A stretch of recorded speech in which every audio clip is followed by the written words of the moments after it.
hay nabada kuna helay dhamaysno mana jira wax iga السلام عليكم ورحمة الله وبركاته داودyaasheeda qiimaha iyo qayaalo meel kasta aad joogtaan caalamka kusoo dhawaada shabakada wararka Sela 24 waxay idila socotinay barnaamijka anigoo ah Cabdi Axmed Jaamac waxaan ku soo qaadanaynaa socdaalka madaxweynaha Jamhuuriyadda Soomaaliland Mudane Muuse Biixi uu ku joogo dalka Mareykanka iyo bal waxyaalihii ugu dambeeyay ee ka wada hadleen dowladda Mareykanka iyo sida dowladda Mareykanku ay xilligan u aragto fursadan iyaduna ay heshay Somalilandna ay inta badan raadinaysay waxaa kaloo barnaamijkan aan ku soo qaadan doonaa yaa soo abaabulay mudaharaadkii lagaga soo horjeeday Somaliland dadkii reer Somaliland ee mudaharaadada markasta isugu soo bixi jiray maxaa toddobada qof ka soo reebay su'aalahaas caawa waxaan kaga jawaabaynaa barnaamijkan daawasho wanaagsan waxaanu la wada soconaa in wiigan gudihiisa madaxweynaha Jamhuuriyadda Somaliland uu dalka Mareykanka booqday booqashadana Somaliland ay muhiim u tahay waxaana ku tusaysaa siyaasadii arrimaha dibadda oo isbedesay iyo geopoliticalkii geeska Afrika oo isaguna mar labaad dhanka Somaliland u soo liicay Somaliland labadii sanadood ugu dambeeyay waxay ku jirtay diiqad siyaasadeed oo wadamada geeska ayaa hareeraha ka maray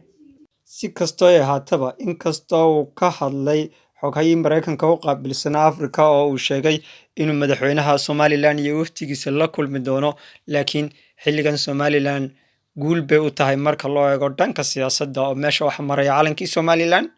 iyo calankii Soomaaliya siyaasadda Mareykanku xilligan waxay taagan tahay halkeeban ciirsada iyadaanay dan u tahay inay geeska ka hesho cid aragtideeda ogol oo aan kala horiman mudaharaado iyo diidmo in badan Somaliland way u gacan haadinaysay dowladda Mareykanka laakiin dowladda Mareykanku dhagahay ka furaysatay oo may doonaynin laakiin imka dowladda Mareykanku waxay sii macasalaameynaysaa maamulkii farmaajo ee dhistay oo xilligan isaguna ka sii baxaya daaqada haddaba arrinta ka duwan waxay tahay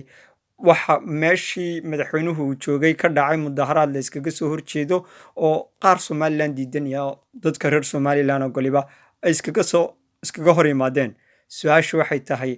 dadkii Somaliland ee mudaharaadada isugu soo bixi jiray maxaa toddobada qof ka soo reebay number yar ayaa ka yimi oo ah reer Somaliland calanka Somalilandna city inagoo ogaan ay maalin shaqo tahay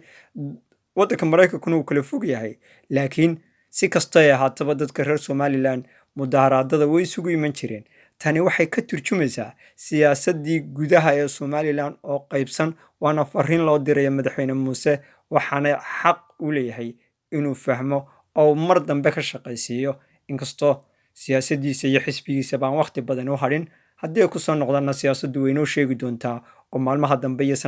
sanadada dambe ayaan ku ogaan doonaa laakiin siyaasadda arrimaha dibadda waxay muraayad u tahay siyaasadda arrimaha gudaha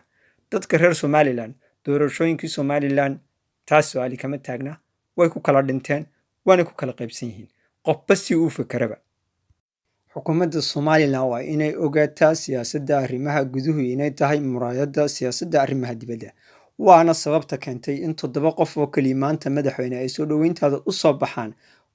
waanay kugu adkaatay 4 sanadood aad kursiga joogtay wixii 10 sanadood ugu dambeeyay siyaasadda kulmiye ay sameynaysay inaad xal u hesho waanaad hawl yaraysatay natiijadiina toddoba qof bay keentay haddaba siyaasiyiinta Somaliland ha isku dayaan mucaarad iyo muxaafidba waxa ay sameynayaan inay qaybinayaan bulshadooda in bulshadiinii 30 sanadood idin soo tabcaysay halka gaadhana waa siyaasad xumo ka timi gudihiina dad badani waxay